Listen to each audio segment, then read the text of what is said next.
dua insight dari buku ini yang menurut aku emang menarik banget.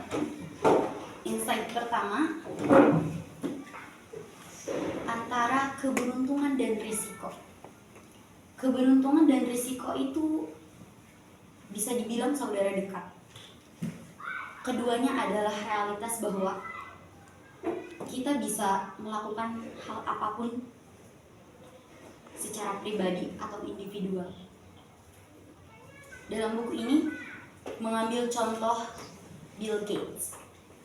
Bill Gates adalah pendiri Microsoft bersama temannya yang bernama Paul Allen. Mereka berdua bersekolah di Lakeside School, yang mana Lakeside School adalah sekolah terbaik, sekolah bergengsi di New York pada masa itu, yang bahkan ilmu komputer di sana bisa mengalahkan beberapa universitas bergengsi. Bill Gates tak malu mengakui bahwa dia bangga bisa bersekolah di Lakeside School. Dia bilang, jika tak ada Lakeside School, tak bakal ada Microsoft. Microsoft sekarang udah bernilai sekitar $1 miliar lebih, yang jika dirupiahkan banyak gitu ya. Ceritanya,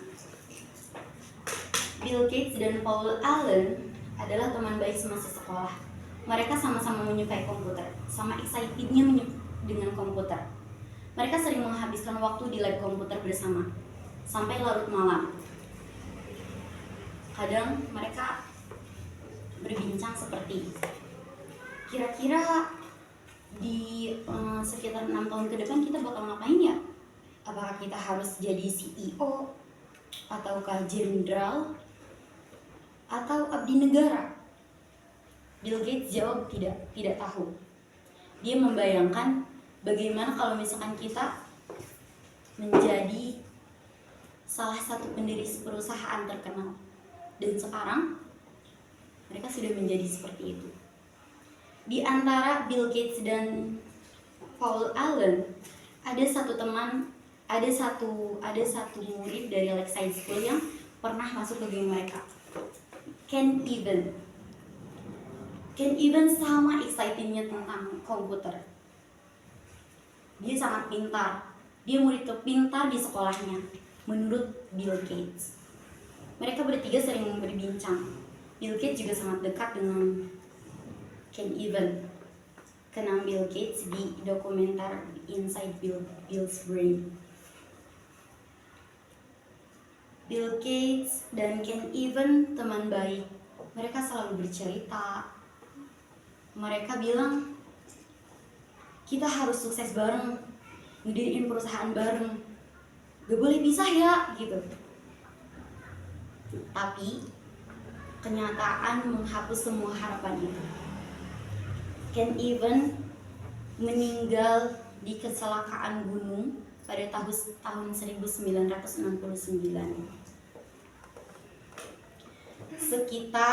Waktu itu sekitar ada 3 lusin kematian setiap tahunnya di gunung tersebut.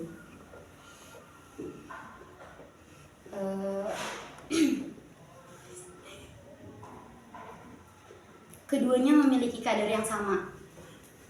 Bedanya, Bill Gates bersekolah di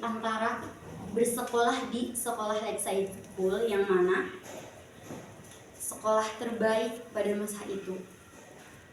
Sekitar ada 303 juta jiwa anak yang pada tahun itu sekolah menengah atas.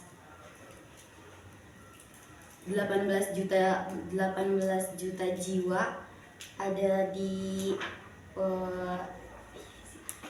Washington DC, sekitar 270 juta jiwa, 270.000 jiwa ada di Seattle, dan selebihnya di Amerika bagian barat.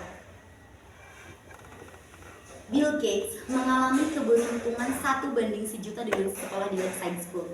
Sedangkan Ken Evans mengalami risiko 1:1.000.000 dengan mendaki gunung tersebut.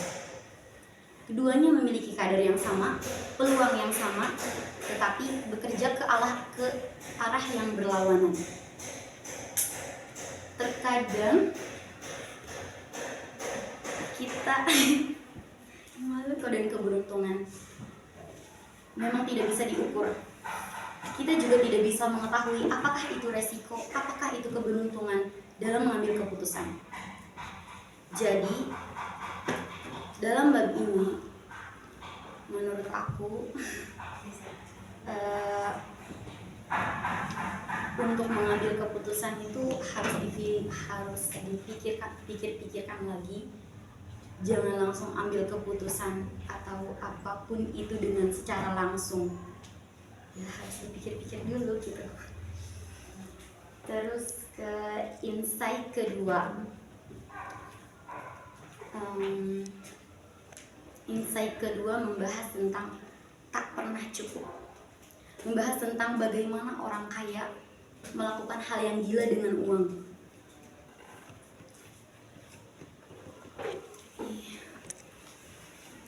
Dalam buku ini mengambil contoh dengan Jesse Livermore. Jesse Livermore adalah jutawan terkenal, pebisnis terkenal pada masanya. Salah satu orang terkaya di dunia. Hartanya sekitar 100 juta dolar lebih pada saat itu. Tapi dia belum cukup. Dia mau jadi miliarder. Akhirnya dia bekerja sampingan dengan mempertimbangkan gaji yang lebih besar dari perusahaannya. Nah, pada saat itu ada satu pengusaha rekan kerja Livermore yang bernama Rajat Gupta. Saat itu pada sekitar tahun 1929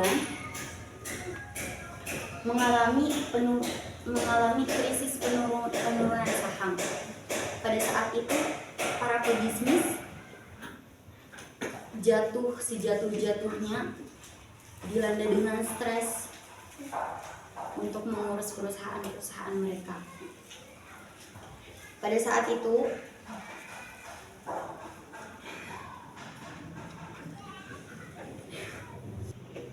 Rajat Gupta karena terlalu stres, akhirnya dia mengambil keputusan untuk menjual salah satu sahamnya dengan harga murah, sekitar 1 juta dolar, ke rekan kerjanya yang bernama Warren Buffett. Pada saat itu, Livermore mendengar percakapan antara Warren Buffett dan Rajat Gupta. Akhirnya dia menyusun rencana untuk menyebarluaskan untuk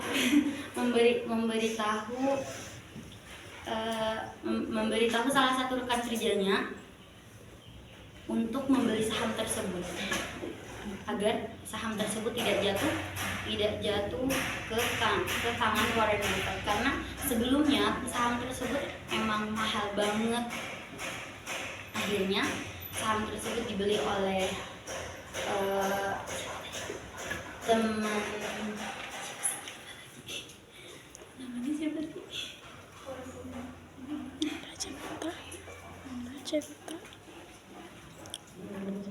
Akhirnya saham Rajat Gupta dibeli oleh salah satu temannya Livermore.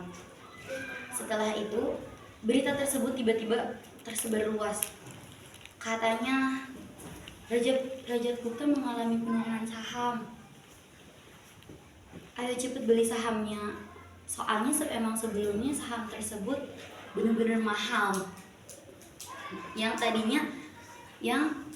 tadinya Rajat Gupta, setelah berita itu, yang tadinya Rajat Gupta menjual sahamnya seharga 1 juta dolar ke temannya Livermore. Setelah berita tersebut setelah berita tersebut tersebar, akhirnya saham tersebut bernilai sekitar ratusan juta dolar.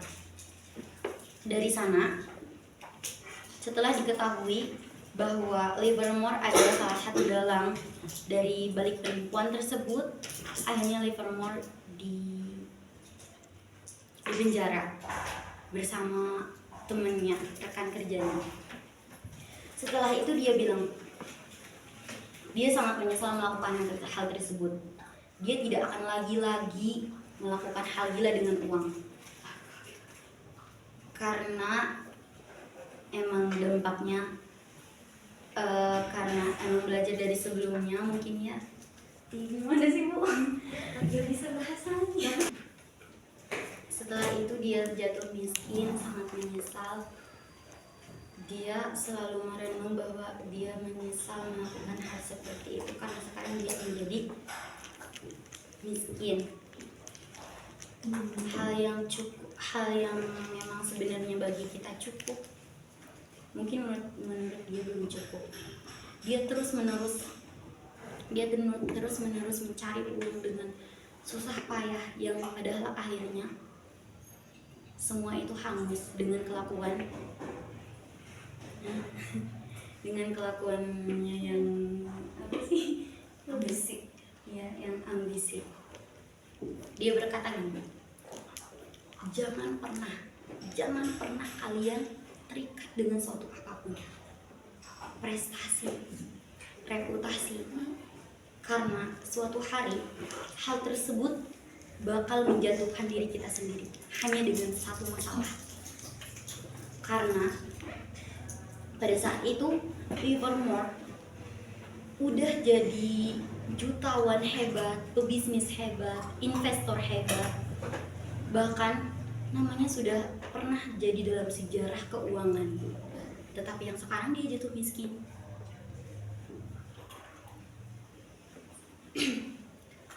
Keberuntungan itu memang berharga, teman-teman. Keluarga emang berharga, kebahagiaan, dicintai oleh orang yang kita ingin mencintai kita juga sangat berharga. Dan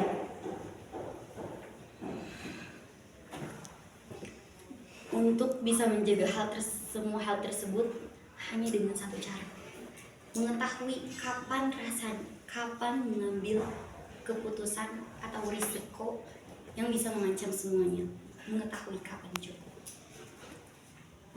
Terakhir, so what?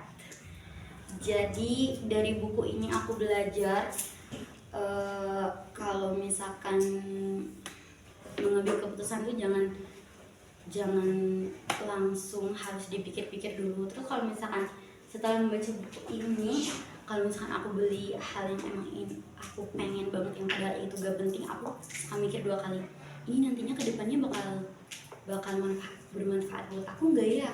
Kalau enggak ya udah deh, gak usah gitu. Sudah, assalamualaikum warahmatullahi wabarakatuh.